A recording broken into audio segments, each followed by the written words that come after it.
So here's a problem that I think can really hamper progress. And this is the idea of never moving away from playing with music. So always using your real book, always using your charts to say play at jams, to practice standards at home, or to even gig with. And in today's Jazz Guitar vlog, I want to talk about 5 reasons why people continue to use charts and 5 reasons maybe to move away from this approach. And for me, if you can make this move, it kind of pushes you out of being a beginner in jazz to a more intermediate player. First off, let's talk about 5 reasons why people continue to play with charts. Number 1 could be you could have a guitar player that's never ever played without music. Possibly someone that's come from a classical guitar background, or maybe other instruments like classical piano, where it's always, you sit down with a piece of music to practice and play. Playing with music is a habit. The idea of not playing with it seems very unnatural, possibly a little absurd, a bit crazy. And if you're in that camp, that's quite a hard move to make because it's so ingrained in you. So that's kind of a habit to break, if you like. My second reason is that simply they haven't committed that piece to memory. If they tried to play it from memory, it would just fail instantly because they haven't worked on memorizing it. They've just worked on following the dots. In terms of memorizing music, unless you step away from the music, you probably won't. I think that's my experience anyway. The third reason a lot of people play with charts is they have a massive repertoire. So I've seen it before. I've played with groups where they have massive folders full of tunes, hundreds of tunes, or someone gets out iReal and they've got 500 jazz charts on there if they need it, or the chords. And possibly, one of the reasons that, they couldn't do it without the music is they've just simply taken on too many tunes.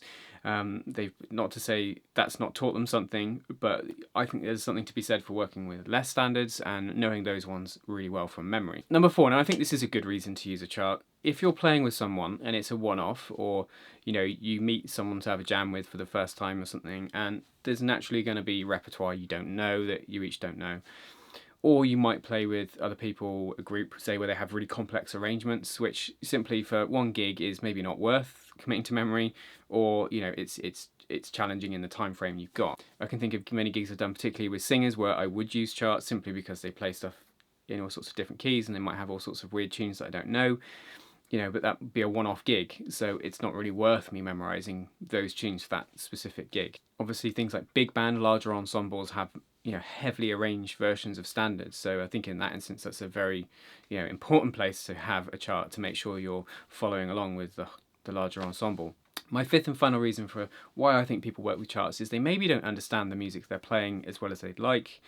It's very easy, and I know this from my experience of classical piano, to play complex pieces of music and not have a clue what you're doing musically when you're just following dots. And it might be a question of, you might just play it from muscle memory, or say you can play the melody but you can't make that connection of what the intervals are in relation to the chords, or that you don't know the relationships of the chords, what key you're in, things like that. And I think if you don't start to make inroads in that sort of theory and understanding of the music you're playing, that it's much harder to play without music and memorize music. Now on to 5 reasons why I think you should move away from using charts if that's something you always do. My first reason is that you are more in the moment, in the music, and if you're following music you're absorbed in that mentally. But if you're doing it from memory, yes, you might have things about thinking about the chords in your head maybe, but it opens you up to communicating with other musicians with eye contact or nods or things like that. I think it just brings you more in the room rather than this individual experience of just following the music and playing along and just hoping that everything's working out how it's fitting in with the rest of the people you're playing with. And I think, as I say, you have a less individual experience of performing and more that brilliant collective feeling of playing in an ensemble, which you can't beat. But I always feel like if I have to follow a piece of music, it's kind of, I'm not quite as much in that group. It just feels like a slight disconnect for me personally. Second reason is a practical one, and that's the fact that if you perform, a music stand blocks the view of the musicians. And I think in some jazz performance situations it's accepted, like I said, in a big band, where there's complex arrangements. It's very tried and it's expected. But I think if you're just playing standards and in a quartet or a quintet or a trio, a duo, I don't think it's as necessary, and you get this problem where the view of the musicians is slightly obscured by the music stands, which can, I think, create a disconnect between the musicians and the audience. My next reason is that by memorizing a piece of music, you can open yourself up to interpreting the music more, which is so important. if you're following a chart, you're either decoding the chords or the melody. Your head is in that bar, maybe the next bar as well, and you're just following it along, and it's going like that. And you're playing bar to bar rather than playing the whole piece, I feel. For me, while not playing with a piece of music in front of you, it opens up yourself to other layers of musicianship that you want to instill in your performance. And, if you just play the dots, you play how they're written in the real book, there's very few markings for expression, if any. They're quite rhythmically square, the way the melodies are written. They're not necessarily how they're played by your favorite jazz guitarists or musicians, and that's because they've interpreted it and put their own stamp on it. So by not playing with the book, you can think more about expression, dynamics, how techniques. I could say how you interpret it in your own way. That's going to communicate all the important things which make you different to other jazz guitar players. Your own personality, your own individual approach to how you play, your idiosyncrasies in the way you approach playing notes, which we all have, and we should all embrace largely, I think, to sound different and to have our own sound. But those things are much harder to get into your playing if you're following and going, oh right, okay, E, G, B. It's just another layer that you don't have maybe the extra capacity to think about at the same time as just finding the notes and reading the notes on the page. My next reason is a practical one, and this is definitely very applicable playing outside in the UK, and that is that music stands fall over. Bad weather, wind blows them over, you need clips, you might be playing, later at night or in a dark venue, you need lights, and it can just be a bit of a faff.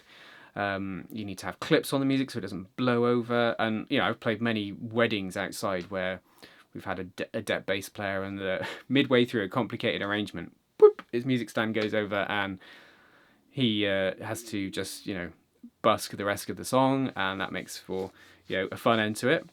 For me, it's also one less thing to forget to bring to the gig, right? Remembering having to bring all the music or your iPad to follow iReel and making sure it's charged, and the music stand as well, and the clips and the lights. It's just a lot of extra stuff to carry around, which it's very easy to forget something. Which reminds me of a time when I did a gig a couple of years ago. This big outdoor gig, private party for a business, and there were two bands on, and we were part of the first band, and got there, unloaded, and the other guitar player turned up, and he was like, I'm just going to nip home just to get my guitar. And he'd actually forgotten to bring his guitar to the gig. And then unbelievably, in the second band, they're setting up, and the drummer had forgot his bass drum, which I thought, wow, how do you forget the biggest part of your drum kit? But we're all human, we make these mistakes from time to time. Easy to get to a gig and have forgotten something. And music stands, if you solely rely on music, and say your iPad dies, or you forget your folder, or your music stand blows over, or you can't see it, you're in a real sticky situation. And my final reason, I think, is something I often talk about in my jazz standard lessons, and this is this idea of internalizing the chords, feeling the changes. This is quite a subjective thing, I think, to talk about. Maybe hard to understand depending on where you're at on your journey with jazz guitar. For me, if I know a standard well, I can feel the next chord coming. I'm aware of the sound of it. And I think you can only do that if you play from memory personally. So those are my 10 thoughts. I'd love to know your own opinions on my ideas, or if you have any other points to make on whether to play with charts or not to play with charts. Like I said, I'm not saying I never use the real book or I never use charts. If I'm adept at a one-off gig, I will certainly use charts rather than wasting my time learning loads of material that I'm only going to play once.